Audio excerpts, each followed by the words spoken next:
Shalom, shalom, bonsoir à vous qui êtes connectés sur Compassion TV. Je suis très heureuse de vous retrouver ce soir, mais particulièrement heureuse. Vous aurez le temps de comprendre pourquoi, mais je m'excuse pour le retard que nous avons accusé, problème purement technique. Vous satisfaire votre curiosité ce soir. Avant d'y arriver, sur ce qui me rend très heureuse de vous retrouver, nous allons nous prendre un moment de louange, d'adoration pour célébrer notre Dieu. Et je vous reprends tout juste après.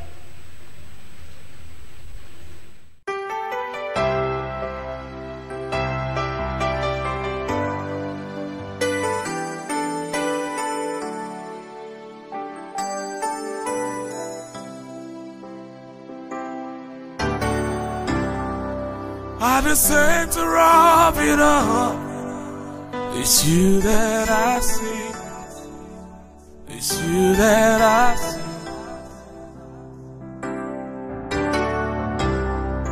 At the center of it all, it's you that I see. It's you that I see. There is power in your name. Miracles happen in your name. As we lift our voice in praise, it's you that I see. It's you that I see. Sing it out. Say. It's you that I see. It's you that I see. Jesus only. It's you that I see. Lift those hands wherever you are. At the center of it all. It's you that I see. It's you that I see. Only you, Jesus. It's you that I see. Lift those hands, say.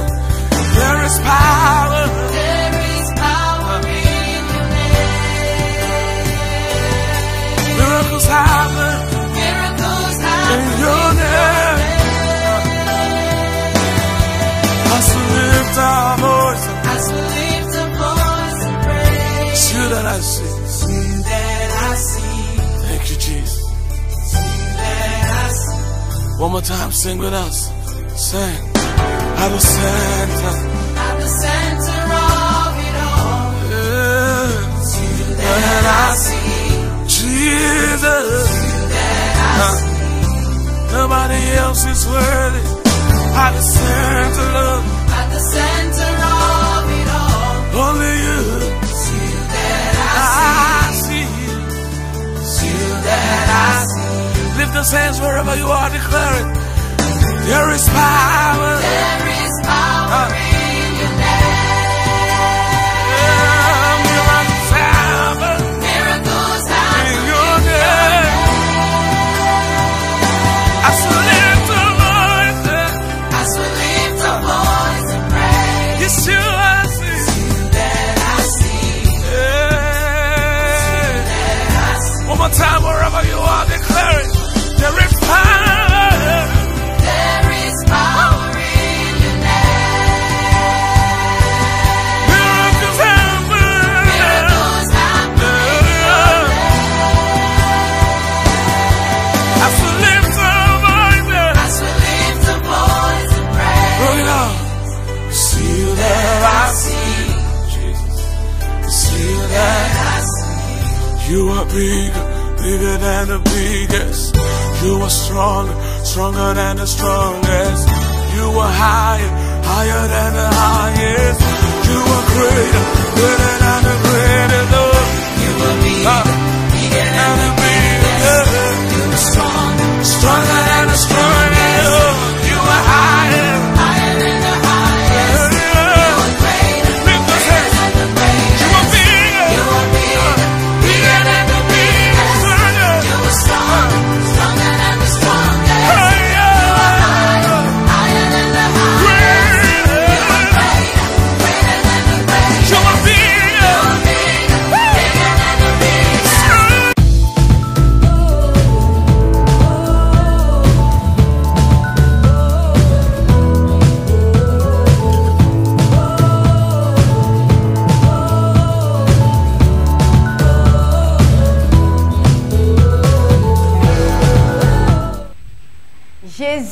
est le centre de toutes choses.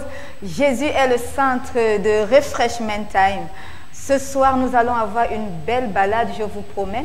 Je vous disais tout à l'heure que j'étais tellement ravie de vous retrouver.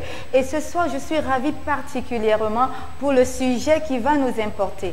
Alors, la semaine dernière, nous avons vu le Saint-Esprit. Nous avons vu les contours du Saint-Esprit. Qu'est-ce que c'est, quelle est son importance. Et nous avons vu que le Saint-Esprit est une personne. C'était une révélation, mais c'était également une vérité. Alors, le Saint-Esprit va nous guider ce soir parce que le sujet que nous allons aborder est suffisamment polémique dans le milieu chrétien, par tout le monde dans le monde entier. Tout le monde a son mot à dire sur le ministère de la femme. Puisqu'il s'agit du ministère de la femme ce soir, tu vas être pour ou tu vas être contre. Alors, ce soir, nous allons parler du ministère de la femme. Alors, je suis tellement joyeuse parce que je sais que nous allons avoir des réponses, nous allons faire un parcours, nous allons avoir des personnes qui sont légèrement sceptiques, mais au terme de notre émission, nous serons tous d'accord. Alors, pour ce sujet qui est tellement beau, qui est croustillant, qui est passionnant, j'ai 4 personnes qui sont là ce soir et on va se faire une telle joie de vous satisfaire. Je commence comme ça parce que mon panel est composé à 90% de la gente féminine. J'ai 3 femmes et un homme. Mais tenez-vous tranquille, les hommes, vous êtes valablement représentés ce soir. Alors, bonsoir à toi, Pasteur Thomas, à toi l'honneur. Tu es là, tu es tout seul, mais je connais tes capacités. Bonsoir, comment a été la semaine? Bonsoir, Pasteur Louise. La semaine a été très mouvementée et aussi avec beaucoup d'autres petites surprises qui ont également été au rendez-vous en semaine, mais la semaine a très bien commencé et elle est en train de bien se dérouler. Merci d'être là ce soir. Alors, pour mes présentations, je vais faire un petit ping-pong, donc je vais pas aller comme j'ai l'habitude d'aller. Alors, je vais aller comme ça pour dire merci à une dame qui est là ce soir, Maman Kwanga, qui nous a fait plaisir, qui a répondu présent à notre invitation. Elle est tellement occupée, mais elle a voulu bien être là. Bonsoir à toi, Maman Kwanga. Bonsoir. Merci d'avoir répondu présente à mon invitation. Le plaisir est partagé ce soir. Je sais que vous êtes très occupée. Je renouvelle encore mon merci. Alors, je continue mes présentations comme ça. Je vais vers quelqu'un qui a un témoignage. Je ne vais pas vous en dire plus. Vous allez avoir l'occasion de le suivre tout à l'heure. Bonsoir à toi, Myriam Kene. Bonsoir, Pasteur Louise. Merci d'être là ce soir. Merci à toi. Alors, tout spécialement pour vous ce soir, c'est une dame qui est occupée. Vous avez déjà eu l'occasion de la voir sur le plateau de Refreshment Time, mais je vous avais promis qu'elle serait là pour des sujets qui importent, surtout qui concernent les femmes, pour qu'elle apporte son point de vue parce qu'elle y travaille. Alors, elle a répondu présent ce soir et je suis particulièrement honorée. Pasteur Karine Ebolo, bonsoir. Bonsoir, Pasteur Louise. Merci d'être là. Merci à vous également pour le privilège. Alors, le plaisir est partagé sur le plateau de Refreshment Time et avec tous mes téléspectateurs et internautes. Alors, nous avons un sujet ce soir, le ministère de la femme, pour ou contre. Alors, je vais entrer comme ça d'entrée de jeu. Le ministère de la femme, Pasteur Karine Ebolo, qu'est-ce que vous en pensez du ministère de la femme? Le ministère de la femme, pour ou contre, déjà c'est une question qui, en fait, c'est fort.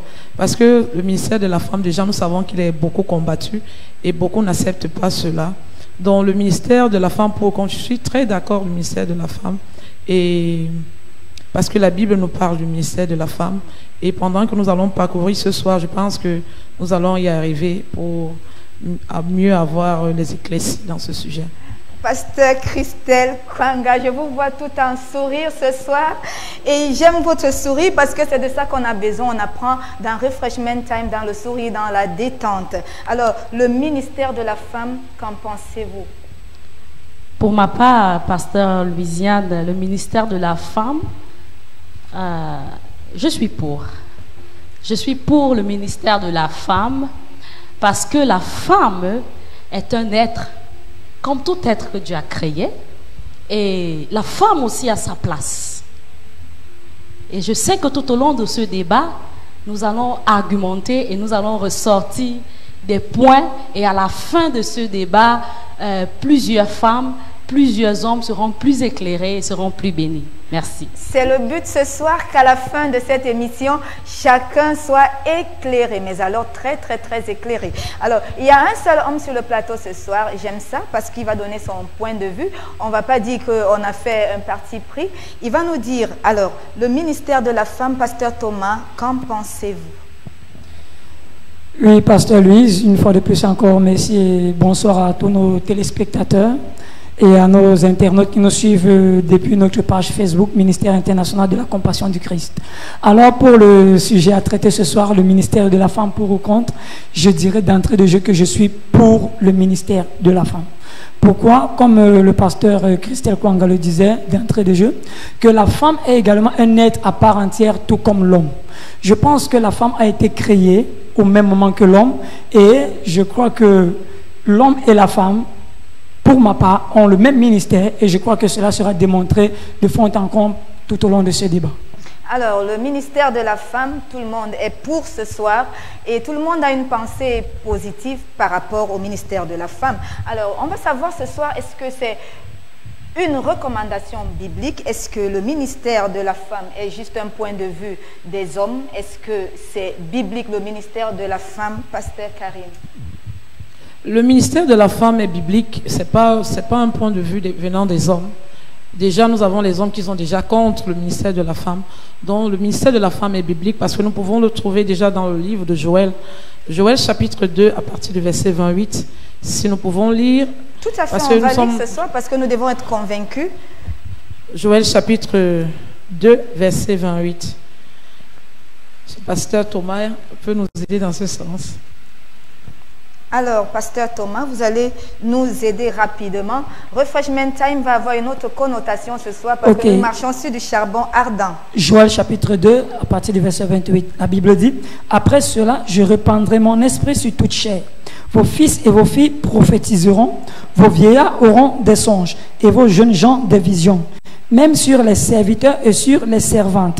Dans ces jours-là, je répandrai mon esprit. » Déjà, la Bible nous dit dans Joël chapitre 2, à partir du verset 28 à 29, la Bible dit, « Dans les derniers temps, je répandrai de mon esprit sur toute chair, vos fils et vos filles. » Déjà, dans le verset 29, la Bible dit, « Sur vos serviteurs, sur les serviteurs et sur les servantes. » Déjà, nous voyons déjà l'homme et nous voyons la femme. La Bible dit, « Il va répandre son esprit. » Déjà, la femme est introduite ici. Alors la femme, elle est introduite dans le livre de Joël. Vous voyez déjà que le Seigneur promet de répandre son esprit sur toute chair, sans faire exception de sexe. Tout le monde est concerné. Et je pense, Pasteur Christelle Kwanga, ce soir, que lorsque l'Esprit de Dieu descend, il y a quelque chose à faire, que tu sois un homme ou bien que tu sois une femme. Bien évidemment, Pasteur Louisiane. Lorsque l'Esprit de Dieu descend, tu as quelque chose à faire. Comme le Pasteur Karine le disait, dans Joël chapitre 2, il dit, je répandrai mon esprit sur toute chair. La chair ici, ça parle de féminin et masculin. La chair, ça parle de tout être. Alléluia. Et lorsque nous regardons le mandat de la grande commission, il dit, allez dans le monde et faites de toutes les nations des disciples. Il n'a pas précisé, allez faire des femmes ou des hommes uniquement des disciples, mais il a dit de toutes les nations, de toute chair des disciples. Je pense que le mandat de la grande commission nous interpelle et nous concerne, nous aussi femmes. Alors, pasteur, je rajouterai quelque chose sur ce que le pasteur était en train de dire. Parce que lorsque les gens pensent que Jésus dit allez faire de toutes les nations des disciples, ils pensent que les disciples sont uniquement les hommes. Non. Si la femme a la possibilité d'être disciple, alors la femme a également la possibilité d'être aussi un leader, un conducteur d'un troupeau. Parce qu'un disciple est celui qui suit. Si une femme suit, alors il est aussi probable que les gens la suivent également. Vous avez demandé ce thème, vous avez eu ce problème, ces suggestions, vous nous les avez faites. Nous avons tenu compte ce soir et nous sommes là dans le cadre du ministère de la femme pour ou contre. Vous êtes libre de nous envoyer toutes vos questions au numéro qui s'affiche au bas de votre petit écran. Et ce soir, avec des dames qui sont là, on va se faire un plaisir de vous répondre. Ça s'annonce très passionnant pendant qu'on avance petit à petit vers la parole du jour. Alors, le ministère de la femme est biblique. Tout à l'heure, on vient de le voir. On vient de comprendre que ce n'est pas seulement aux hommes, mais aux femmes également, aux jeunes, à tout le monde. Tout le monde doit être disciple de l'Éternel. Nous sommes rendus comme ça à la parole du jour.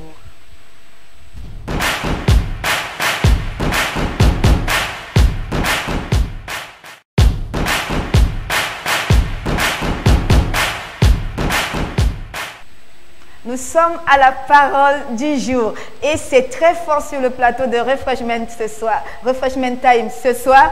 Je suis tellement ravie de ce sujet. Alors, Pasteur Thomas, vous nous avez concocté quelque chose de délicieux. Nous voulons manger.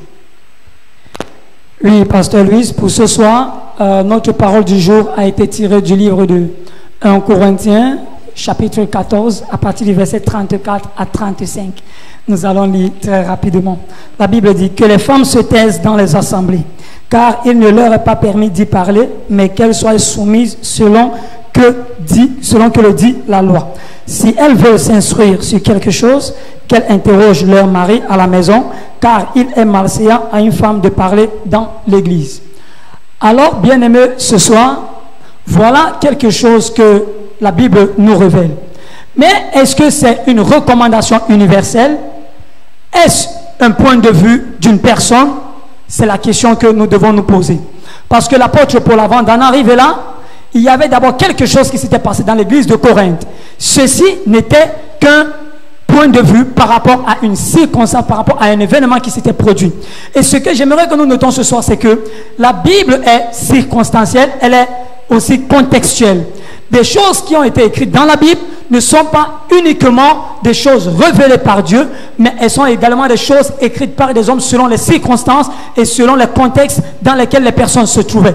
Et les personnes aujourd'hui ont pris cela comme étant une loi, une règle, une recommandation, un commandement universel pour tout le monde.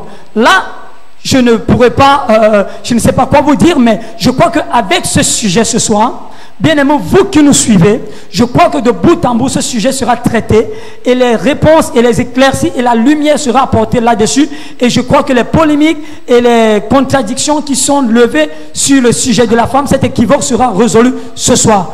Je vous prie de nous suivre et de poser vos questions. Merci.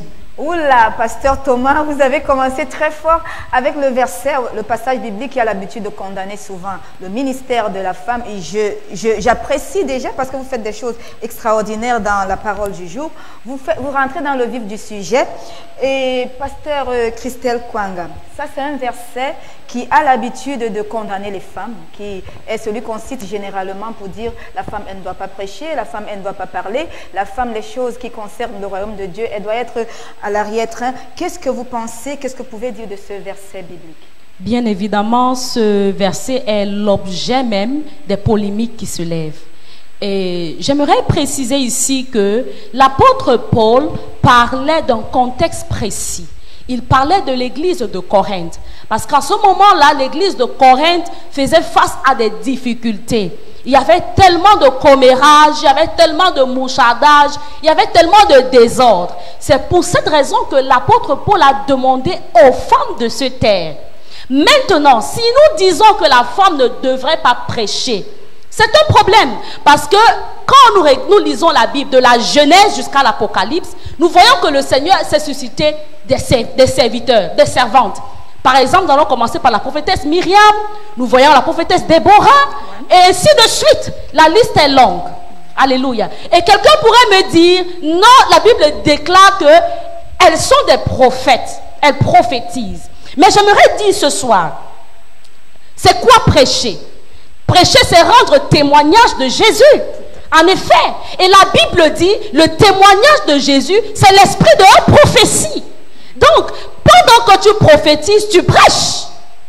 Pendant que tu rends témoignage de Jésus-Christ, tu prêches. Je pense que je vais m'arrêter là, Pasteur Louis. Vous arrêtez bien parce que vous avez introduit la question qui vient tout juste après. Vous l'avez très bien introduit d'ailleurs, Pasteur Christelle. Et ce soir, je crois qu'une femme va se lever, un homme va comprendre. Le ministère de la femme, comment se-t-il dans le Nouveau Testament? Vous l'avez très bien introduit. Mais Pasteur Karine, ce soir, on a besoin d'entendre votre intervention sur le sujet. Le ministère de la femme commence dans l'Ancien Testament. Déjà, la servante de Dieu, Christelle, l'a si bien dit, Elle nous a donné des exemples. Nous avons la juge, la prophétesse Déborah. Nous avons Myriam, la prophétesse. Déjà dans le livre de Genèse chapitre 1, déjà à partir du verset 26, nous voyons clairement le ministère de la femme qui commence. Quand Dieu prend Adam, après avoir créé le jardin, Dieu prend Adam, il le place dans le jardin déjà. Et Dieu n'est pas resté là. Dieu dit, il n'est pas bon que l'homme soit seul. Je lui ferai une aide. Adam avec une tâche. Et Adam ne pouvait pas accomplir cette tâche seul. Il a fallu l'aide. L'aide, c'est quelqu'un pour venir aussi apporter, de travailler dans le jardin. La Bible dit que le cultiver et le garder. Donc, Ève fait son entrée dans le jardin. Ève n'était pas dans le jardin comme une fleur qu'il fallait arroser tout le matin, prendre de l'eau et verser. Mais Ève avait un rôle à jouer dans le jardin, celle de cultiver le jardin également et de garder le jardin. Donc, c'est dès le Nouveau Testament, dès Genèse, que ça commence avec la femme. Et déjà, le contexte de Paul, elle a si bien dit, c'est bien précis. Il y avait des troubles à Corinthe, ce n'était pas dans toutes les églises. Et quand nous commençons à lire à partir du verset, je crois, 26 ou 20, de ce verset que le pasteur Thomas nous a donné ce soir, nous allons bien voir Paul dit plusieurs fois que ceci se taise, que ceci se taise, que ceci se taise. Ce n'est pas seulement aux femmes que Paul dit de se taire. Il parle même des prophéties. Quand l'autre prophétie qui se taire, il parle plusieurs fois de ce mot se taire. Ça veut dire que dans cette église, il y avait du désordre. Il y avait des femmes, pendant qu'on enseigne, Paul enseignait, qui demandaient à leur mari à côté, chez le serviteur de Dieu l'a dit même quoi là. C'est de ça qu'il est question. Et ça créait le trouble dans l'église. Alors Paul dit, pour qu'il y ait de l'ordre, que la femme se taise. Et si elle n'a pas compris quelque chose, qu'elle rentre à la maison demander à son mari. Donc, le ministère de la femme n'a pas commencé seulement, c'est depuis l'Ancien Testament. Merci. Alors, Paul dit aux femmes de se taire dans le ministère et d'aller demander à leur époux. Et Paul dit à plusieurs reprises, comme le pasteur Karim vient de le souligner ce soir, sur plusieurs choses qui n'étaient pas bien faites dans l'Église. Donc, on peut remplacer forcément se taire à qu'il y ait de l'ordre, qu'il y ait de l'ordre et qu'il y ait de l'ordre. Alors, pasteur Thomas, est-ce qu'on peut dire que Ève introduit le ministère de la femme? Tout à fait d'accord avec ce que le pasteur Karine disait. Parce que le ministère de la femme, les gens pensent qu'il a commencé dans le Nouveau Testament. Non, il a commencé dans l'Ancien Testament dès la création. Ève entre d'emblée de jeu à la création dans le jardin. Parce que si Adam avait tellement de capacités, alors Dieu ne devait pas susciter une aide. L'aide est celle qui vient apporter un plus. Et je veux même dire que l'aide est même celui, ou alors celle qui fait même plus que celui qui est même à la tête ou alors à la charge de la chose. Parce qu'on n'aide pas celui qui est fort, mais on aide celui qui est faible. Et celui qui vient en aide est souvent plus fort que celui qui est en train de faire même la chose. Donc je pense que le ministère de la femme est venu plutôt renforcer les capacités du ministère de l'homme dès le jardin d'Éden. Et cela ne s'est pas limité là, ça a continué et ça continuera jusqu'à ce que Jésus revienne. Alors, le ministère de la femme est fortement contesté par certaines personnes et ils disent que bibliquement cela est interdit. Alors, qu'est-ce que vous pouvez leur dire ce soir, pasteur Christelle? Qu'est-ce que vous pouvez leur dire à ces personnes qui disent que le ministère de la femme est bibliquement interdit? Bien évidemment, tous ceux qui pensent que le ministère de la femme est interdit, je vous dirais, référez-vous encore vers le Saint-Esprit, allez vers lui, demandez-lui de plus amples directives. Parce que le ministère de la femme ne s'arrête pas simplement à l'Ancien Testament. Parce que même quand nous lisons le Nouveau Testament, nous voyons Jésus lui-même avec la femme samaritaine, Jean chapitre 4. Jean chapitre 4 à partir du verset 37 à 39. Lorsque vous lisez, la Bible nous dit que Jésus, envoyant ses disciples aller lui acheter du pain. Pourquoi? Parce qu'il s'était organisé une rencontre avec la femme samaritaine.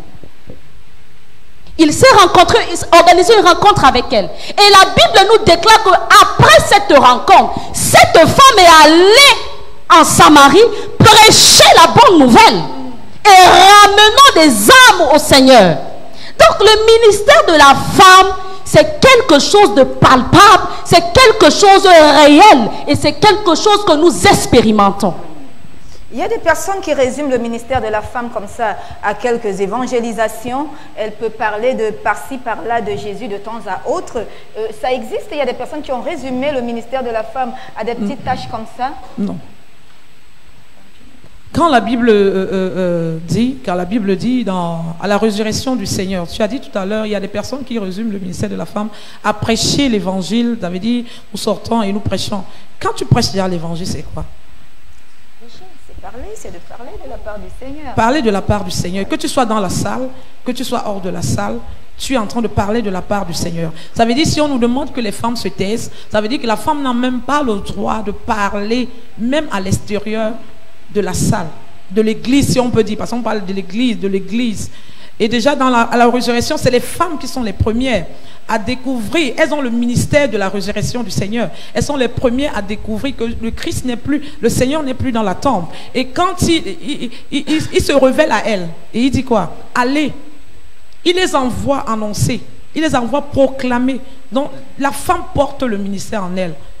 Elle a ce ministère. Alléluia. Si je peux ajouter quelque chose à ce que maman Karine vient de dire ce soir, dans le psaume 68 au verset 11, il dit, le Seigneur publia sa parole et grandes sont les messagères qu'il a dispersées. Vous voyez un peu, le ministère de la femme est incontestable. Vous ne pouvez pas nous demander de prêcher dans les rues et ne pas prêcher à l'église. Prêcher, c'est quoi? Comme je disais tantôt, rendre témoignage de la personne de Jésus. Que ce soit sur la rue ou dans l'église, nous rendons témoignage de la personne de Jésus. Tout le monde va être satisfait ce soir. Il y a les hommes qui disent, ok, la femme, elle peut prêcher, mais il y a des petites questions qui viennent en dessous pour dire, est-ce qu'une femme peut faire comme ça? Alors, vous êtes là ce soir, les dames. Vous êtes là ce soir, les dames, pour répondre à ces questions. Je crois que si une femme peut être directrice d'une société, une femme peut prêcher l'évangile. Parce que si une femme, d'abord, ça commence dans la maison. Si une femme, parce que la femme est celle-là qui commence à enseigner dans la maison. C'est les femmes qui sont dans la maison et qui enseignent même les enfants. Alors si on dit que la femme ne doit pas prêcher dans l'église, ça veut dire qu'elle n'a même pas le droit d'ouvrir sa bouche pour enseigner ses enfants dans la maison. Parce que c'est là où ça commence. Donc si elle peut être ministre, elle peut être présidente, elle peut également prêcher l'évangile. Alors, c'est une très belle illustration ce soir, pasteur Karine. Si une femme ne doit pas parler, qu'elle arrête aussi même d'enseigner à ses enfants, parce que tout compte fait, enseigner, apporter ce qui est réel, ce qui est bon, c'est toujours de la part du Seigneur qu'on le fait, quels qu'en soient les cas. Alors, le ministère de la femme est souvent contesté à cause d'une raison. Et ce soir, on va aborder ce sujet. Une femme mariée peut-elle être à la tête d'un ministère? Pasteur Thomas. Une femme mariée peut être à la tête d'un ministère? Je dirais oui. Oui, pourquoi? Parce que nous avons l'exemple avec la prophétesse Déborah. Bien qu'étant mariée, elle a pu manager son foyer et le ministère que le Seigneur lui avait confié. Elle était juge en Israël, mais elle était également une femme mariée. Elle savait faire la part des choses, gérer son foyer et diriger également alors conduire ou juger le peuple d'Israël en même temps. Donc une femme mariée peut évidemment bel et bien être leader de ministère. Alors on trouve souvent que les femmes sont très émotives, que les femmes ne sont pas très objectives comme les hommes. Est-ce que les femmes peuvent réellement être à la tête d'un ministère, pasteur Karine? Si. Nous avons déjà des femmes qui peuvent être, comme j'ai dit tout à l'heure, qui peuvent diriger une nation. Combien de fois à la tête d'un ministère? Il y a des femmes, je connais des servantes de Dieu qui sont mariées, mais qui sont à la tête d'un ministère. Elles sont à la tête et elles dirigent bien le ministère. Donc ça veut dire, le même potentiel qui est dans la vie d'une femme, c'est le même potentiel qui est dans la vie de l'homme. Parce que quand Dieu a soufflé dans les narines d'Adam, on dit que Dieu a formé Adam le premier. Il a formé Adam le premier, mais le souffle qui a été mis, les deux ont reçu le même souffle. Donc le même potentiel que l'homme a, c'est le même potentiel que la femme porte également. Il n'y a pas le Saint-Esprit mâle, le Saint-Esprit féminin, c'est le Saint-Esprit. Donc ça veut dire que la femme a la capacité de pouvoir diriger un ministère. Toutes vos suggestions, ne soyez pas à la traîne ce soir. On est prêt à vous répondre sur ce sujet pour que vous n'ayez plus de soucis. Alors on va avancer petit à petit vers la page des témoignages et nous allons continuer. Est-ce qu'une femme, pasteur Christelle, est capable de tenir un ministère en tant que leader? Oui, pasteur Louisiane, une femme est capable de tenir un ministère en tant que leader. Le pasteur Thomas a pris l'exemple de la prophétesse Déborah. La Bible dit à cette époque en Israël, il n'y avait pas de prophète. Et Déborah se leva comme prophétesse, juge, épouse. 3 fonctions en une seule personne. Et la Bible nous dit que bien qu'en étant prophétesse, elle a su mener son peuple à la victoire. Donc une femme peut être leader d'une congrégation. Écoutez, ce que les hommes n'ont pas compris, c'est que la femme est dotée d'une aptitude super. De la même façon que dans la maison, elle a la capacité de faire la cuisine et en même temps s'occuper des enfants et en même temps repasser le linge et en même temps nettoyer le sol. Elle a aussi cette capacité-là de gérer le ministère. En même temps porter le bébé sur en le même dos, temps porter le bébé, maman sol. Karine, en lavant le sol. Pasteur Louise, nous n'allons même pas loin à l'Ancien Testament. En notre ère, en notre époque, si nous avons eu des femmes et nous avons encore des femmes qui portent des ministères puissants, qui créent de l'impact aujourd'hui dans le monde. Les gens voient simplement Bénigne comme étant un grand pasteur, comme étant un homme de Dieu qui fait des miracles, mais est-ce qu'ils savent que c'est une femme qui a bâti le pasteur Bénigne? Est-ce que les hommes le savent? Est-ce que le monde le sait? Est-ce que les hommes savent que le leader de cette vision a été gagné au Seigneur par une femme? Est-ce que les gens le savent? Le prophète Ebolo Lobe a été gagné au Seigneur par une femme lors d'une croisade d'évangélisation. Alors si cette femme ne s'était pas levée pour aller prêcher l'évangile, est-ce qu'un grand homme de Dieu comme celui-là devait être suscité pour étendre le royaume de Dieu aujourd'hui et faire des disciples? Je ne pense pas. Les femmes sont dotées de capacités extraordinaires. Je crois que si les hommes ne sont pas de mauvaise foi, ils ont déjà eu à expérimenter cela dans leur foyer, pour la simple raison que la femme fait plus d'une chose à la fois, que je ne vais pas citer ici ce soir. Pasteur Louis, moi j'ai une question pour vous. Est-ce que si une femme gagne une âme au Seigneur, est-ce qu'elle va aller en enfer parce qu'elle a gagné une âme au Seigneur? Pas du tout.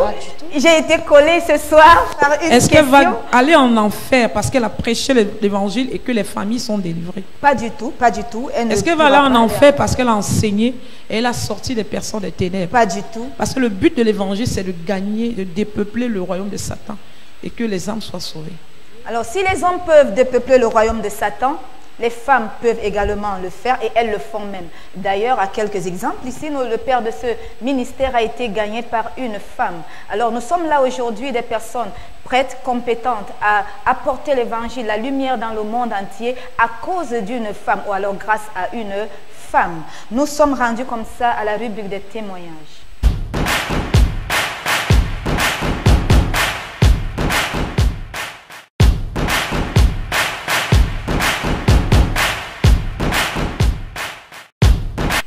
Le sujet est passionnant ce soir. Je sais que vous êtes très bien calés et confortablement installés sur votre canapé pour nous suivre ce soir.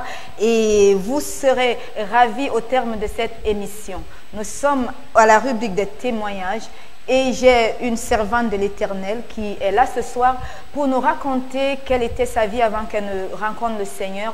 Qu'est-ce qu'elle a eu à traverser et qu'est-ce qu'elle vit aujourd'hui, les merveilles que le Seigneur a faites dans sa vie. Bonsoir encore, servante de l'Éternel, Kénéé Myriam. Bonsoir, pasteur Louise. Alors, vous êtes là ce soir pour édifier une jeune dame, pour édifier une jeune fille, pour édifier une maman. Nous allons simplement vous écouter. Je rends grâce encore à Dieu pour cet après-midi.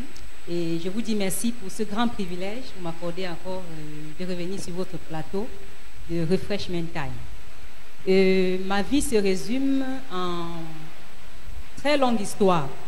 C'est une très longue histoire, que mais nous je vais allons essayer écouter passionnément ce soir. De résumer. Alors, je viens d'une famille musulmane déjà. Notre fondation, elle est musulmane, côté de mon père.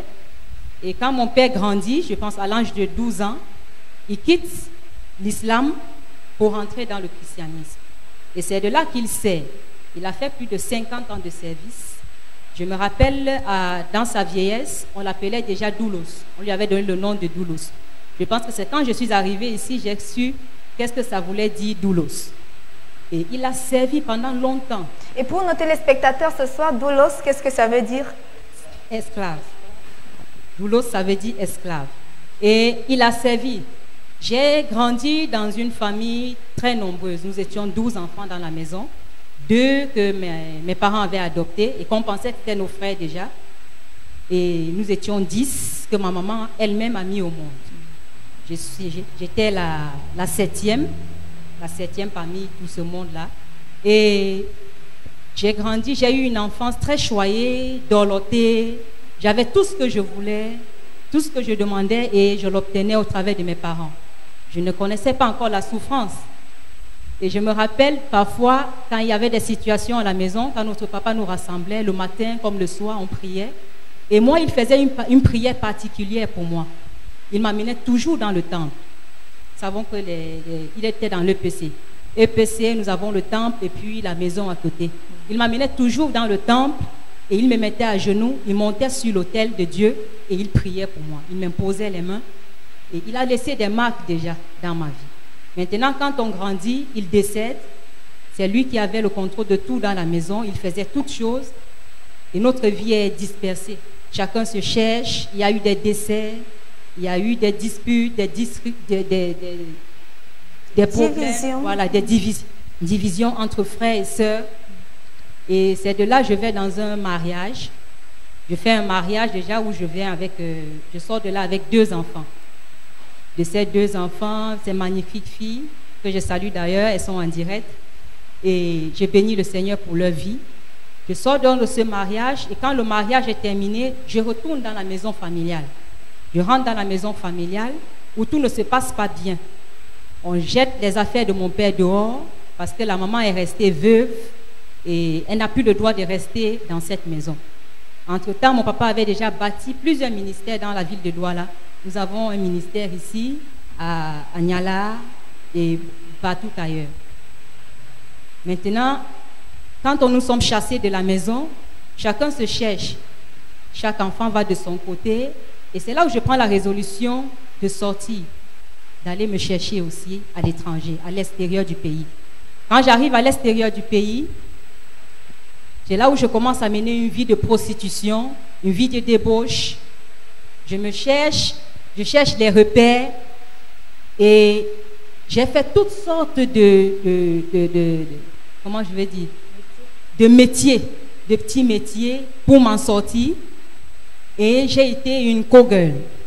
On m'appelait, ça veut dire quoi? On m'appelait et on me disait, il y a un client à tel endroit, est-ce que tu es disponible? Est-ce que tu peux venir?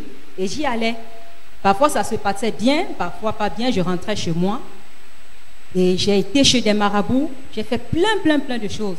De rites, de coutumes, de traditions, dans des pays étrangers. J'ai été avec des bandits, des brigands. On m'a même, et j'étais celle-là qui ramenait souvent les cartes de crédit parce qu'on le faisait souvent sur Internet aussi. Je ramenais souvent des cartes de crédit, des grands clients, comme on les appelait à l'époque. Je ramenais les cartes de visite et eux, ils s'occupaient de tchatcher sur Internet. Alors, ma vie a été à gauche, à droite, j'étais perdue. J'étais perdue, j'ai passé près de 7 ans là-bas. Et quand je rentre au pays, je reviens. Et j'étais logée chez une sœur, une amie d'enfance. C'est elle qui me loge. Elle me dit, Myriam, viens, reste ici.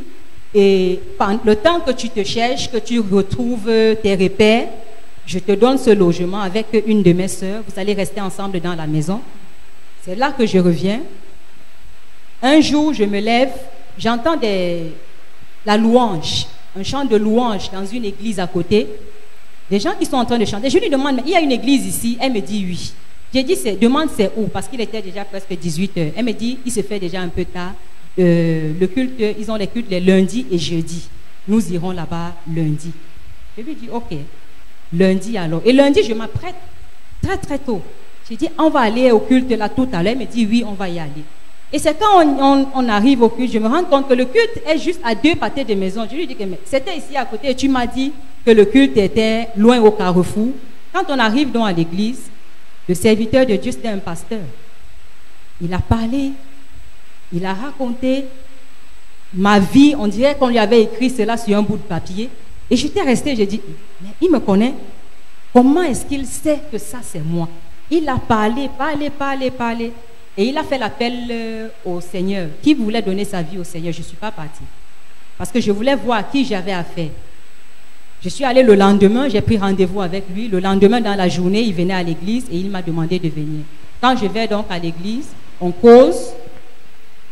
Il me fait confesser le Seigneur Jésus-Christ de Nazareth. Alors là, je confesse le Seigneur Jésus. Et depuis ce jour, je suis restée à son service. Dans ce ministère-là, je suis restée à son service jusqu'à ce que le Seigneur m'attire ici. Je suis invitée ici au travers d'un programme de louange et d'adoration quand je viens à la Cité de la Foi.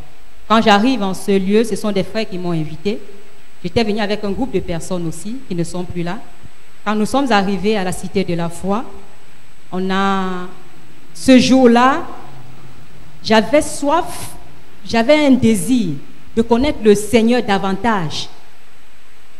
J'avais comme quelque chose qui me manquait, que je n'avais pas reçu de l'autre côté et que je voulais compléter, que ce soit complété en moi.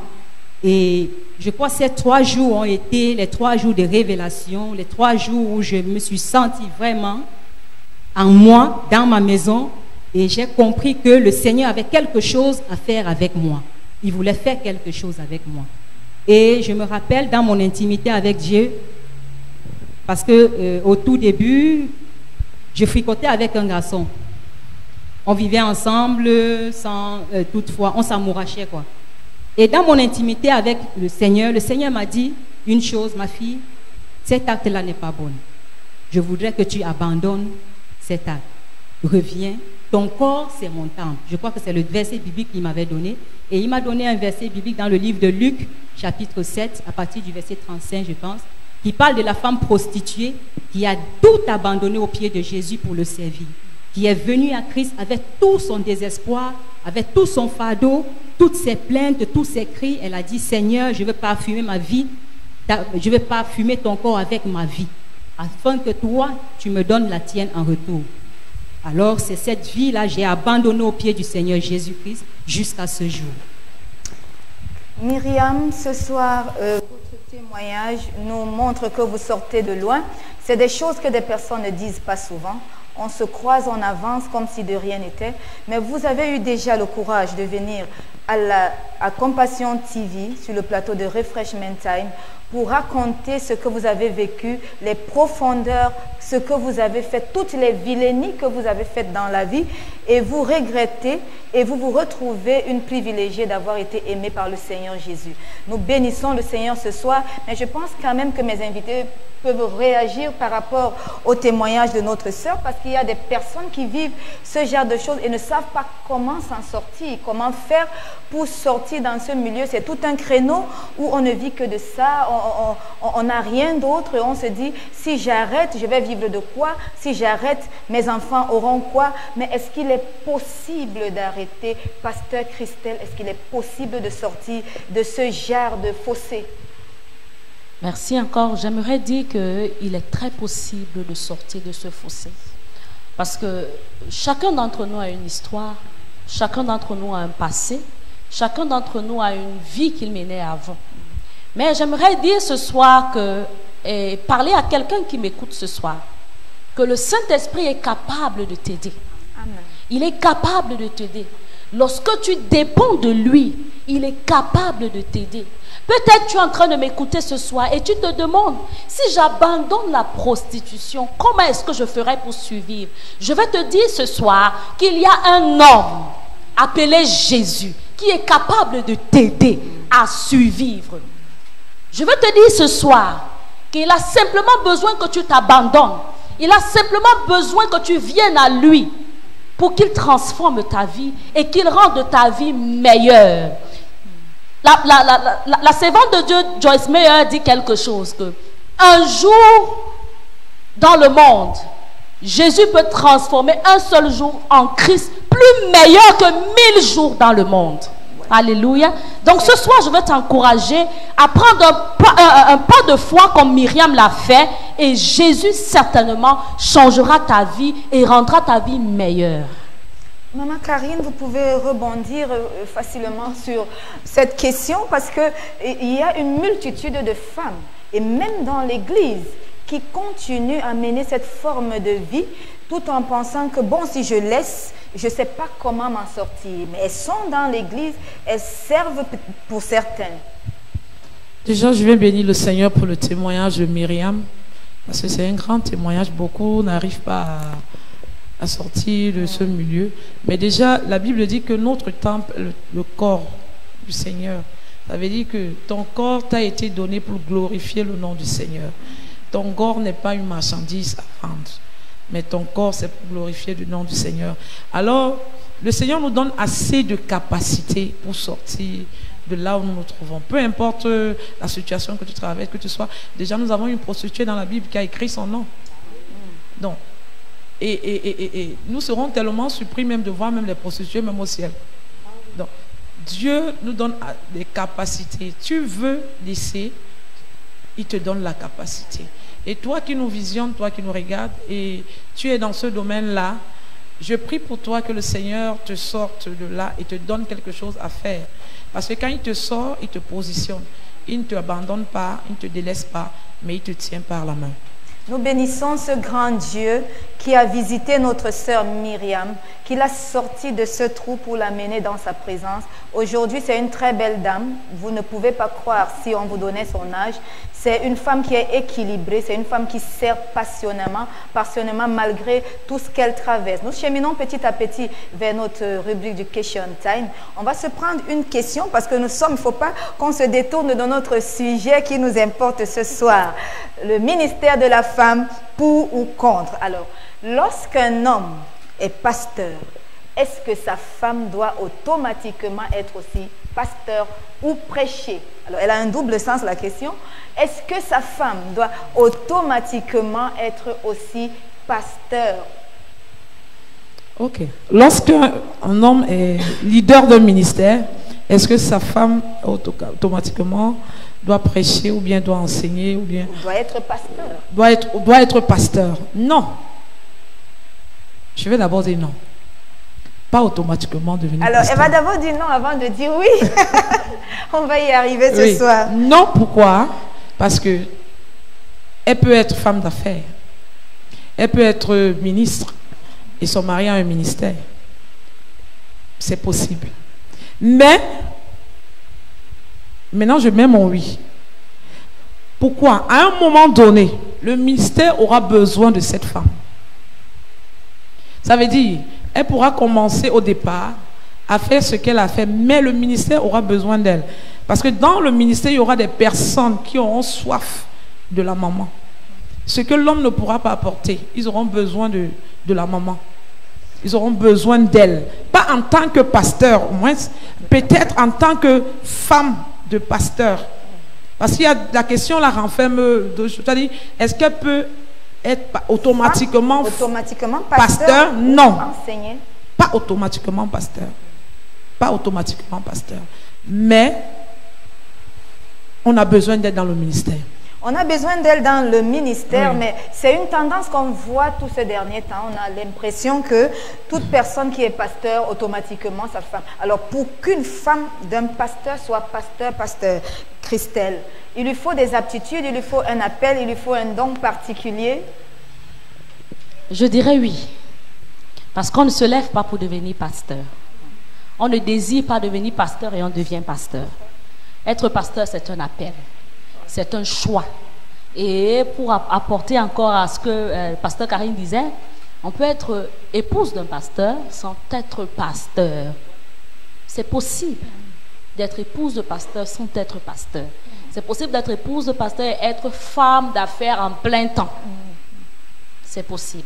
Alors, pasteur Thomas, vous êtes le seul homme ici ce soir. Vous allez représenter tous les hommes. Vous êtes pasteur. Vous avez votre ministère. Dans quelles conditions accepteriez-vous que votre femme soit pasteur ou qu'elle enseigne? Tout dépend de ce que le Seigneur a besoin. Tout dépend des plans de Dieu. Parce que Je peux vouloir que ma femme ou alors mon épouse soit aussi pasteur dans le ministère que je dirige, mais est-ce la volonté de Dieu pour elle d'être pasteur ou alors de servir auprès de moi? Je ne sais pas, je ne suis pas très sûr. Alors, il est important que nous cherchions à connaître quelle est la volonté de Dieu pour chacun d'entre nous. Les mamans étaient en train de le dire tantôt, une femme ou alors une épouse de pasteur n'est pas automatiquement appelée à être pasteur.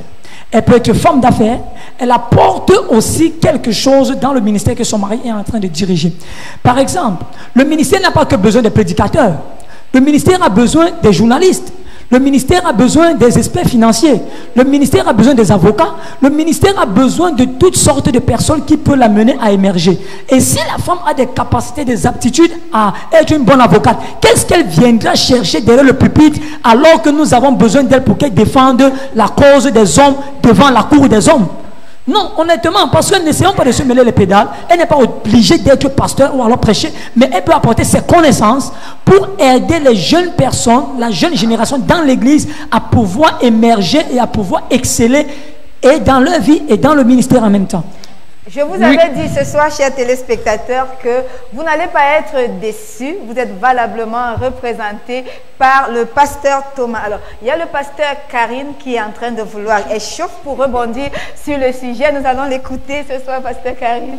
Oui, pasteur, lui, j'étais en train de dire, comme le pasteur Thomas disait tout à l'heure, c'est pas obligé que ton époux ait un ministère et que tu sois pasteur et que tu t'asseyes là, il faut que tu prêches, c'est pas obligé. Ça dépend de Dieu, ça dépend de ce que Dieu demande à cette femme. Elle peut être, je t'ai dit, il a dit tout à l'heure, elle peut être même femme d'affaires. Tu peux être femme d'affaires et être pasteur. Tu peux être ministre et être pasteur. Parce que nous avons les 5 dons de ministère. Nous avons les pasteurs, nous avons les évangélistes, nous avons les prophètes, nous avons les docteurs, nous avons les apôtres. Donc, ce n'est pas seulement pasteur aussi. Donc, ça dépend.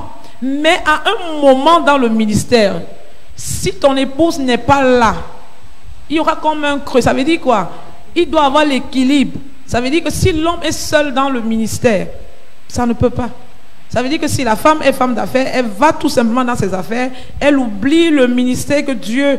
Déjà, Dieu a dit quoi? Il a pris Adam, il l'a placé dans le jardin. Et il a pris Ève, il a également mis là dans le jardin. Ça veut dire quoi? C'est pas que tu auras ta part de choses à faire et ton mari a sa part, c'est complémentaire.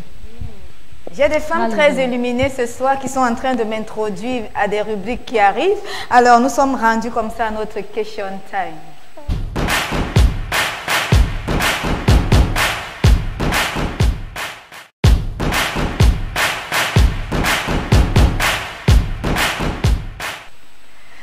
Le question time, c'est le moment où vous et moi, nous partageons de très grandes choses. C'est le moment où je sais que vous êtes là. C'est le moment où je vous apporte avec mes invités les éléments de réponse sur toutes vos préoccupations. Alors, n'hésitez pas à nous envoyer vos questions au numéro qui s'affiche au bas de votre écran. Alors, question time, ça n'attend jamais, vous le savez. Alors, j'ai une question pour vous. En tant que pasteur ou en tant qu'épouse de pasteur, quel est le rôle que vous avez à jouer dans le ministère de vos époux? Quel est votre rôle précisément? En dehors de vos attributs, je crois que c'est suffisamment clair.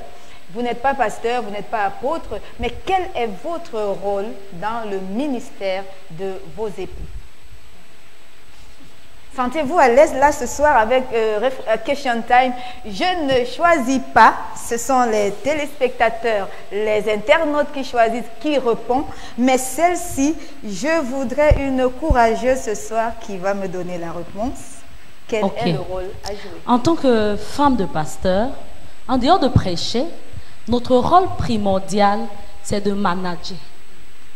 Parce que Dieu nous appelle à aider. Et en tant qu'aide, tu ne prends pas les devants. Nous sommes, je peux dire comme le coach. Vous voyez quand il y a les joueurs sur le terrain, vous voyez la performance du joueur, mais le coach n'est pas visible sur le terrain. Le coach, lui, il est derrière. Il envoie le joueur et le joueur joue. Donc, notre rôle, c'est de manager déjà la vision, c'est de porter la vision en prière, c'est d'intercéder pour l'équilibre de la vision, afin que la vision devienne une réalité. C'est notre rôle primordial. De veiller sur la rotation du ministère, en fait. C'est de veiller sur le bon fonctionnement du ministère. On va dire ça comme ça, Pasteur Karim. Oui, le rôle de la femme, déjà, c'est de veiller sur le bon fonctionnement du ministère et prier pour son homme, prier pour l'Église. Et déjà, je vais toujours revenir dans ça. Elle est l'aide, mais elle n'est pas celle qui prend les devants. Elle est juste l'aide. Elle est l'aide. Donc, une elle femme aide son mari dans la vision. Elle est juste là pour donner un coup de pouce. Oui. Elle ne prend pas de décision. Elle ne prend pas de décision de devant. Elle vient tout bonnement et dit voilà ce que je suggère. pense. Elle n'impose pas. Okay. Le mot s'y est mieux. Elle suggère tout doucement parce qu'elle sait que c'est pas elle qui porte la vision. C'est pas elle qui a le mandat, comme les dames sont en train de le dire sur le plateau. Elle vient tout doucement, tout humblement dire voilà ce qui m'est donné, voilà ce que je vois, est-ce que ça peut être utile dans ce que le Seigneur t'a donné. Alors, Pasteur Thomas, vous êtes le seul homme, je tiens toujours à le rappeler ce soir. Vous êtes un homme, vous avez un ministère. Le rôle que vous attendez de votre épouse, c'est lequel? Je crois que comme les mamans l'ont si bien dit, c'est qu'elle apporte un plus dans ce que je suis en train de faire, qu'elle soit une aide valable. Une aide valable est celle-là qui fait ce que l'homme n'a pas la capacité de faire. Parce que l'homme ne peut pas être partout en même temps. Il ne peut pas tout voir au même moment. Et la femme a la capacité de voir ce que l'homme ne voit pas.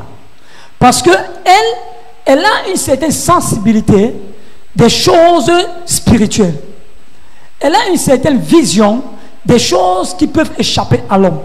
Alors, elle doit être celle-là qui est derrière son homme, qui lui dit, monsieur, attention. Monsieur, voilà. Elle essaie de manager comme elles étaient en train de le dire. Elle essaie de le protéger en même temps. Elle essaie de le préserver, de mettre la sécurité autour de lui pour que le malin ne vienne pas détruire ce qu'il est en train de bâtir, que le malin ne le détourne pas de ce que Dieu l'appelle à réaliser, à accomplir. Alors, est-ce que cette tâche est facile? Est-ce que les hommes sont susceptibles ou alors ils se plient un peu à ce rôle que les femmes ont? Est-ce qu'ils écoutent? Cette tâche n'est pas facile, mais la femme a besoin d'être soumise à son mari. Déjà, quand on est dans le ministère, il faut la soumission. La femme doit rester soumise. Ça veut dire, comme je disais tout à l'heure, elle n'impose pas quelque chose. Elle suggère. Ça veut dire que tu peux apporter, tu peux proposer quelque chose. Il n'est pas obligé de te répondre là. Parce que l'homme, il est le chef. Parfois, quand tu dis quelque chose, il prend du temps. Et tu ne dois pas mettre la pression. Mais pendant que tu dis la chose, tu dois rester dans la prière. Tu restes dans la prière. Et ce n'est pas facile. Pasteur Christelle, je vous sens toute souriante par rapport à ça, mais c'est particulièrement difficile lorsqu'on sait qu'on a raison, lorsqu'on sait que ce qu'on est en train de dire peut construire. Est-ce que c'est facile d'accepter que l'homme soit, on va dire, silencieux, des fois ignorant, il prend tout son temps? Et comment on gère ça? Comment une jeune femme peut gérer ça? Je dirais c'est facile. C'est facile lorsque tu sais déjà que la vision ne repose pas sur tes épaules et que ce n'est pas toi qui vas accomplir cela. Parce que notre problème souvent dans la suggestion, le problème ou la cause, ou ce qui fait en sorte que les femmes mettent souvent la pression, c'est parce qu'elles se disent qu'en le faisant, il y aura la manifestation. Non, ce n'est pas toi qui apporte la manifestation, c'est Dieu qui apporte la manifestation. Amen. Toi, tu as un seul devoir, l'aider. Et quitte à lui d'accepter ou ne pas accepter, le temps dira. Le temps est un facteur qui ne nous trompe pas. C'est un élément qui ne nous trompe jamais.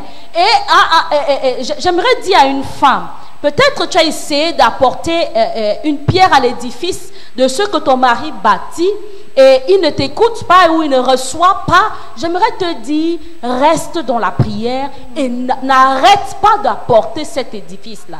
continue de contribuer. Bien même que tes contributions ne sont pas acceptées, n'arrête pas de le faire.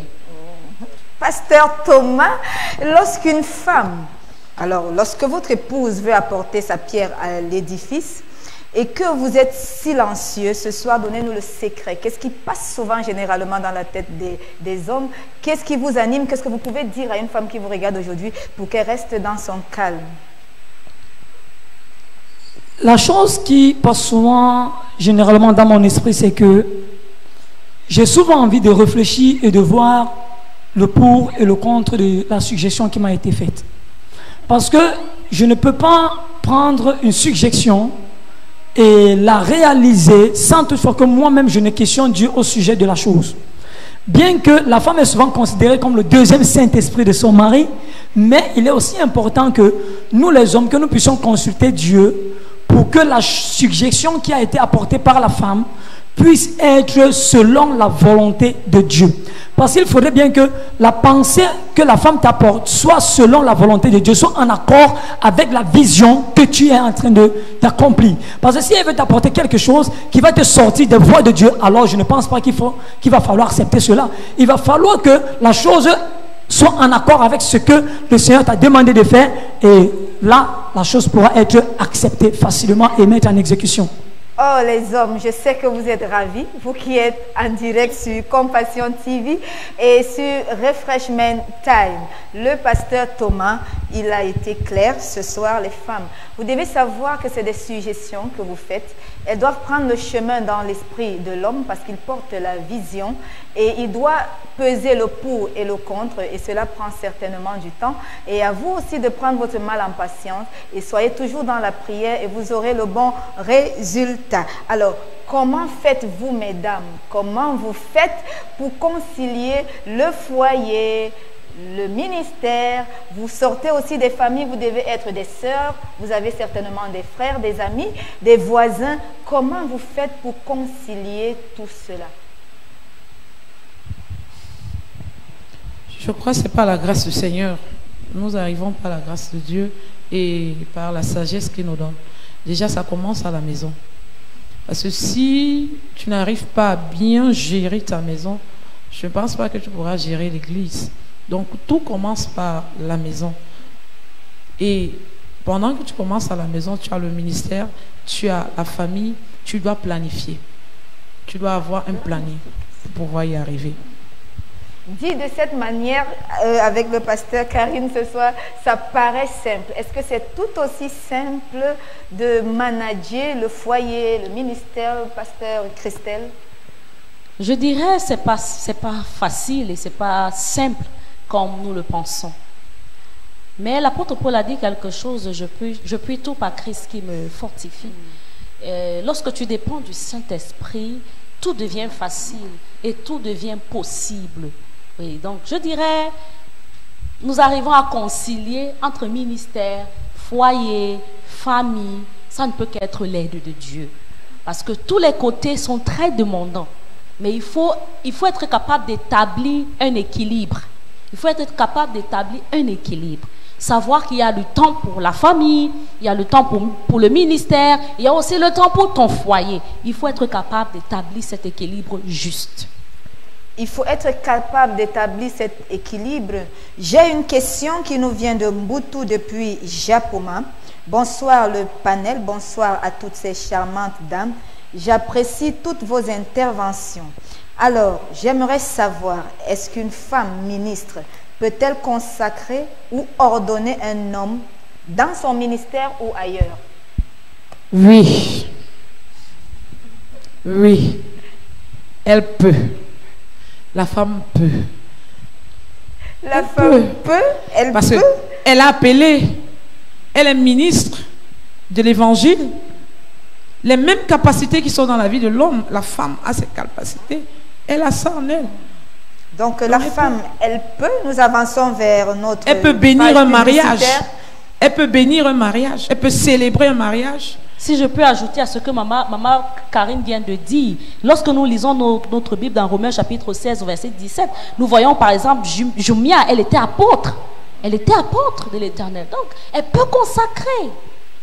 Elle peut consacrer, pasteur Thomas. Elle peut consacrer, pasteur Luis, parce que si elle a la capacité de gagner une âme, elle a également la capacité de bâtir cette âme et de consacrer cette âme.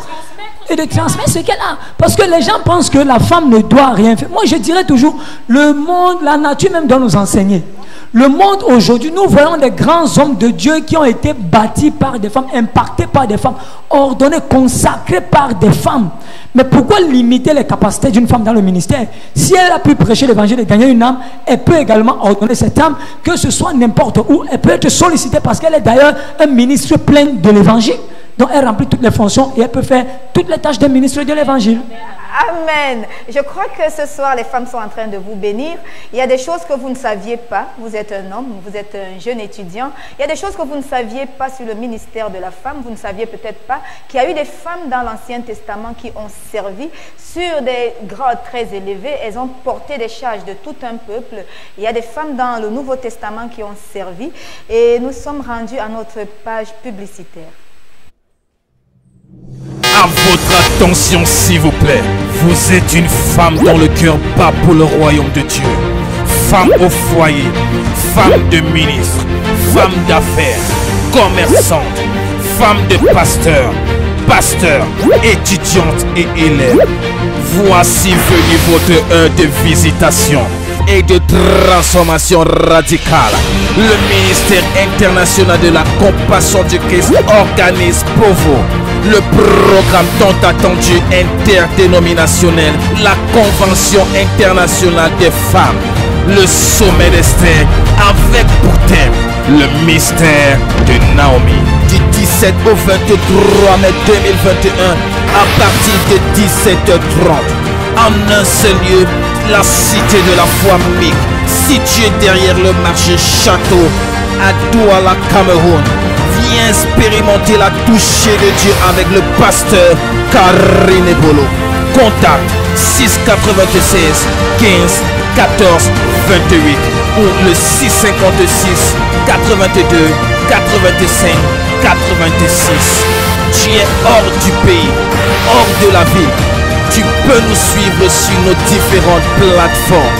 Facebook Ministère International de la Compassion du Christ, Cité de la Foi YouTube ou sur notre chaîne Compassion TV. Tu es né pour faire la différence. Dans le strict respect des mesures barrières, le port du masque est obligatoire. Tu es né pour faire la différence, la différence, la différence.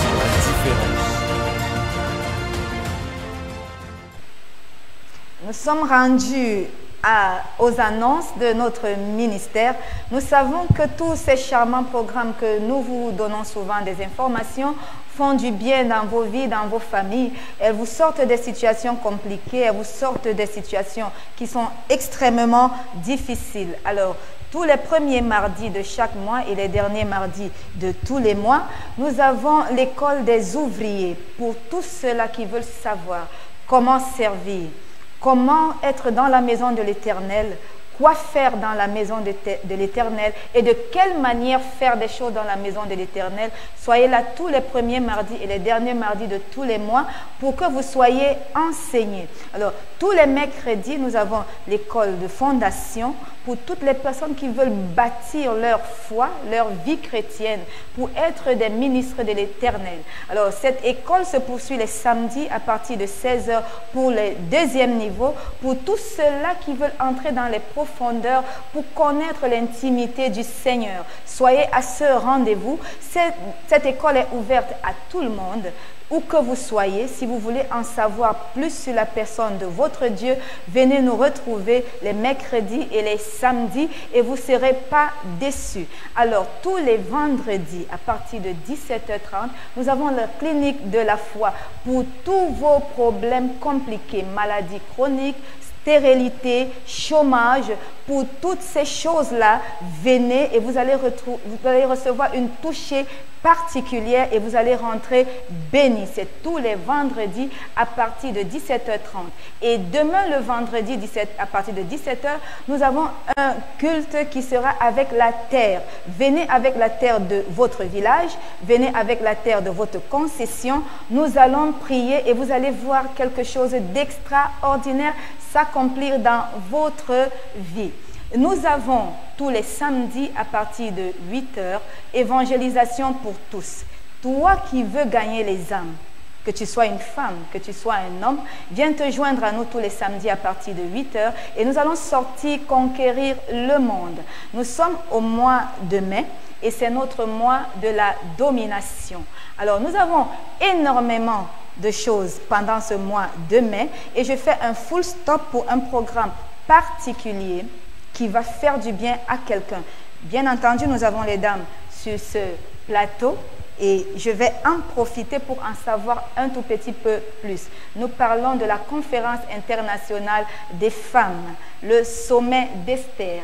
Alors, Pasteur Karine Ebolo, vous êtes à la tête de cette sous-vision qui depuis aujourd'hui 5 à 6 éditions, vous rassemblez tous les ans énormément de femmes.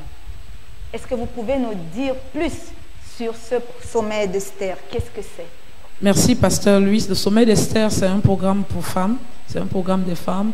Et le but du sommet d'Esther ici, c'est amener les femmes à se lever, à s'investir, à servir le Seigneur. C'est encourager une femme à lui dire qu'elle peut faire quelque chose pour sa vie, qu'elle peut servir le Seigneur dans n'importe quel domaine et à encourager les femmes à se lever et à gagner des âmes. Donc le sommet d'Esther, c'est un programme qui est une sous-vision de la grande vision, qui est également pour susciter des femmes pour étendre le royaume de Dieu dans tous les domaines financièrement, matériels, tous les domaines de la vie. Donc c'est un programme, j'invite une femme, que tu sois une jeune fille, que tu sois étudiante, que tu sois commerçante, que tu sois femme d'affaires, ministre de l'évangile, je t'invite à ce programme. Et pour cette année, nous avons pour thème le mystère de Naomi. Il y a des mystères dans la vie de Naomi, nous allons en savoir plus pendant cette édition. Et le Seigneur va faire du bien à quelqu'un. Donc, si tu es une femme, viens et le Seigneur va te faire du bien. Le Seigneur va apporter un plus dans ta vie. Tu n'es pas sur la terre au hasard, mais Dieu t'a confié une mission, une tâche à accomplir. Viens pendant ce programme et ta vie ne sera plus la même. Et cette édition-ci, nous avons l'évangélisation qui sera... Nous avons une semaine d'évangélisation. Donc nous allons sortir pour évangéliser et nous avons la visite des veuves. Parce que nous savons qu'à chaque édition, le Seigneur nous envoie souvent vers les orphelins, les prisonniers. Mais cette année, nous allons aller vers les veuves, nous recensons les veuves et le Seigneur, par sa grâce, va les visiter cette année. Nous t'invitons également à y participer. Merci. Alors, le sommet d'Esther cette année va se tenir du 17 au 23 mai. Viens et sois béni, viens et sois transformé. D'ailleurs, nous toutes pratiquement qui sommes sur ce plateau ce soir, nous sommes le fruit du sommet d'Esther. Nous avons appris à découvrir pendant ces éditions qui nous sommes, qu'est-ce que nous pouvons faire pour le royaume et éventuellement pour nos familles et amis. Alors, tu es invité à te joindre à nous, quel que soit le lieu où tu te trouves, quel que soit ce que tu seras en train de faire. Alors, dimanche, nous aurons nos 2 cultes de 6h à 8h30 et de 9h à 13h. Alors viens avec ta bouteille de grénadine. Nous sommes un ministère prophétique qui fait des choses sous l'instruction du Saint-Esprit et nous avons toujours eu le Seigneur, nous avons toujours vu la main du Seigneur s'étendre sur toutes les actions prophétiques qui sont faites dans notre ministère, des vies transformées, des personnes guéries. Alors n'oublie pas, si tu viens dimanche, viens avec ta bouteille de grénadine et tu vas rentrer béni et transformé. Alors c'est terminé, ou du moins une partie des annonces ce soir. Nous rentrons dans notre rubrique de la prière.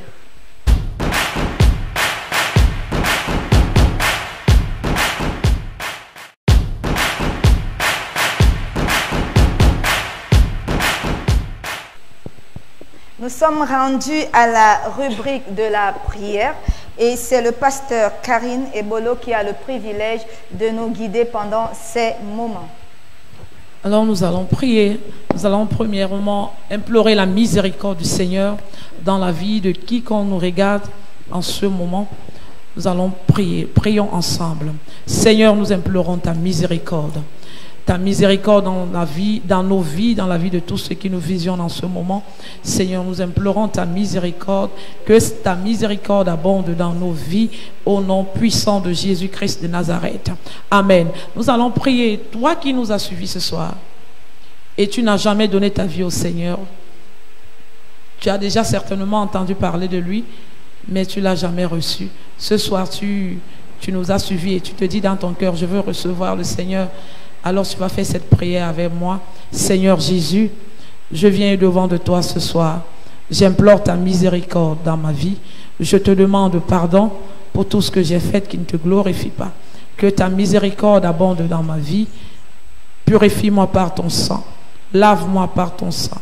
Ce soir, Seigneur, je prends la décision de te recevoir dans ma vie comme mon Sauveur et mon Seigneur personnel. Seigneur, merci. Merci pour ta grâce que tu m'accordes ce soir. Merci, Seigneur, de me recevoir dans ta grande famille. Au nom de Jésus-Christ. Amen. Je vais prier pour toi. Toi qui traverses des moments difficiles. Toi qui nous as visionnés et toi qui es je peux dire, tu ne sais pas ce que tu dois faire. Tu te poses des questions. Tu es malade, tu es fatigué, tu es chargé. Je viens prier pour toi. Que la main de l'Éternel soit étendue dans ta vie au nom de Jésus-Christ. Que le Seigneur se révèle à toi. Que le Seigneur te guérisse. Que le Seigneur te décharge au nom de Jésus-Christ. Je déclare dans ta vie, en ce mois de domination, que le Seigneur t'accorde la domination dans tous les domaines de ta vie au nom de Jésus-Christ de Nazareth. Que les nouvelles portes s'ouvrent dans ta vie. Que tu entres dans une porte de gloire. Que la gloire de Dieu, la lumière de l'Éternel apparaît dans ta vie au nom de Jésus-Christ. Amen. Nous sommes arrivés au terme de notre émission de ce soir de Refreshment Time. Je sais que vous avez été bénis. J'ai été également béni. Il y a un homme qui a été visité. Il y a quelqu'un qui a gagné un gros lot ce soir par rapport à notre thème, qui était le ministère de la femme pour ou contre. La Compassion TV vous offre des charmants programmes. Tous les samedis à partir de 21h, vous avez atmosphère de prière avec le pasteur Karine Ebolo. Connectez-vous simplement. Allumez votre petit poste de télévision, appelez et vous allez vous voir visiter par le Seigneur.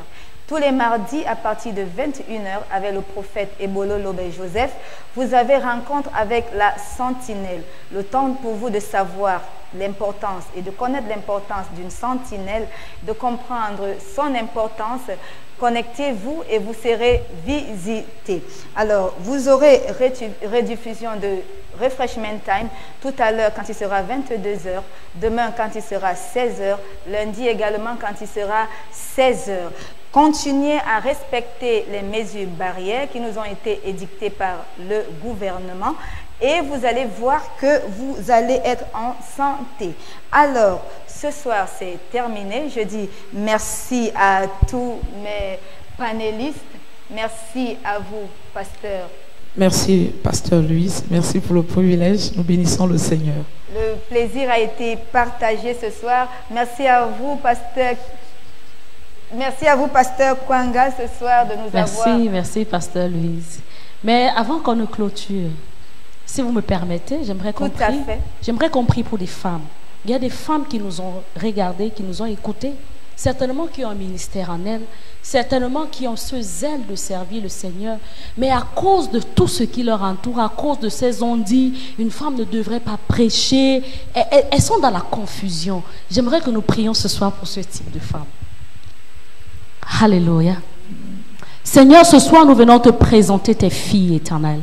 Mon Dieu, mon roi, Seigneur, nous prions pour elles, pour toutes ces femmes-là, dont le ministère était endormi en elles, pour toutes ces femmes-là, Éternel mon Dieu, dont l'appel de Dieu était endormi en elles et qui veulent te servir. Seigneur, nous déclarons dans leur vie ce soir, nous venons activer ce feu en elles dans le nom puissant de Jésus-Christ. Nous venons raviver cette flamme dans le nom puissant de Jésus et nous les envoyons dans le monde comme une flèche dans le nom puissant de Jésus. Éternel, toi qui es venu briser les barrières et les limitations religieuses, ce soir nous venons briser les barrières et les limitations religieuses dans le nom puissant de Jésus-Christ et nous prions pour une femme ce soir. Nous déclarons que à partir d'aujourd'hui, ton feu est attisé dans le nom puissant de Jésus-Christ et tu opères dans une dimension élevée encore dans le nom puissant de Jésus-Christ. Amen. Et que le Seigneur utilise ta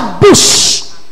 Amen. Pour toucher les vies, pour transformer les vies au nom puissant de Jésus-Christ. Amen. Amen. Merci Saint-Esprit. À nous retrouver jeudi prochain quand il sera 18h. Shalom, shalom.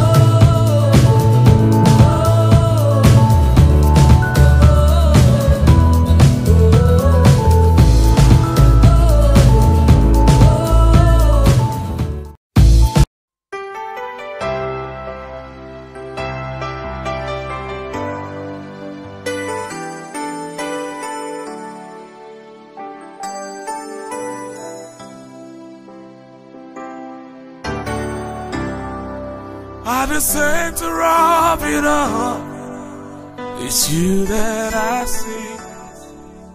It's you that I see.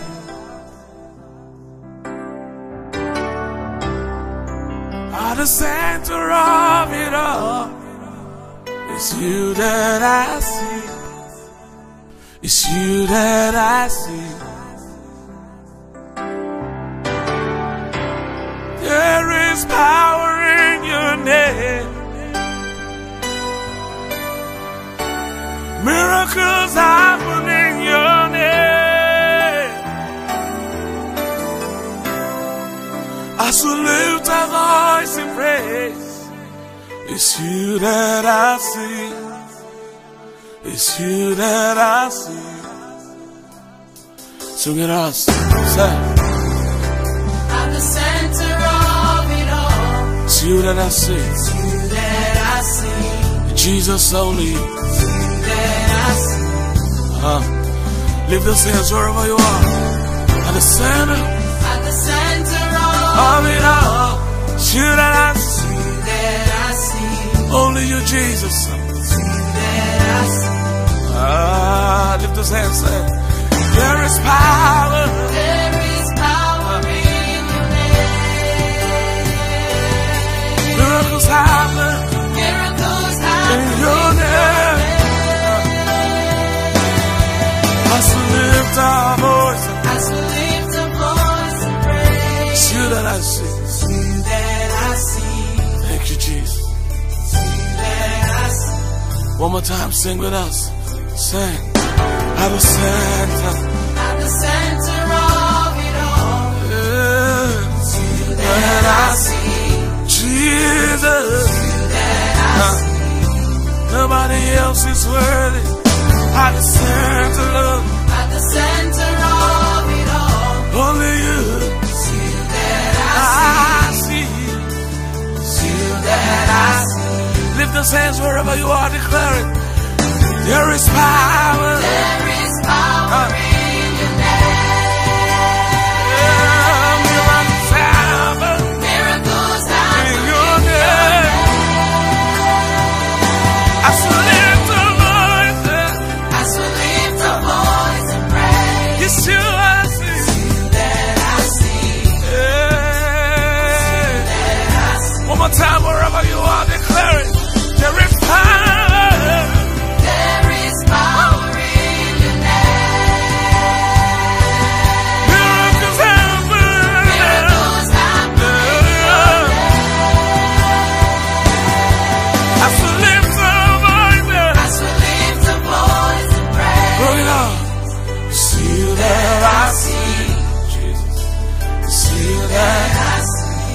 You are bigger than the biggest.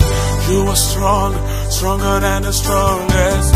You are higher than the highest. You are greater than the greatest. You are bigger than the biggest. You are stronger than the strongest. You are higher than the highest. You are greater than the greatest. You are bigger than the biggest. You are stronger than the strongest. You are higher than the highest. You are greater than the greatest. You are bigger than the biggest. You are stronger than the strongest. You are higher than the highest. You are greater than the greatest.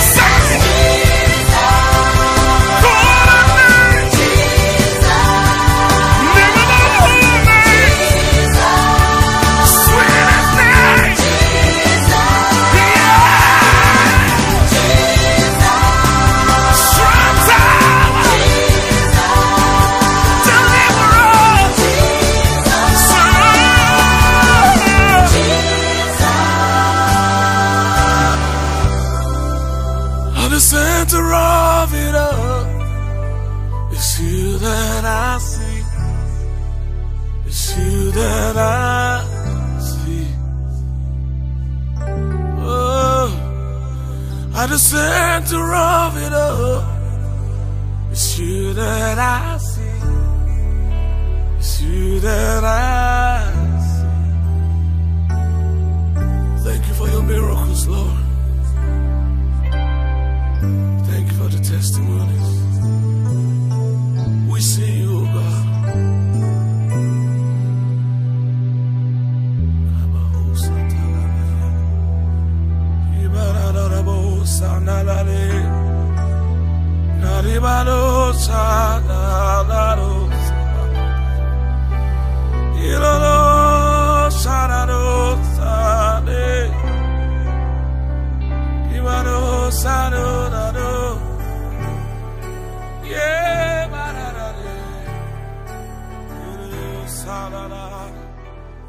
Even in this place tonight, oh God.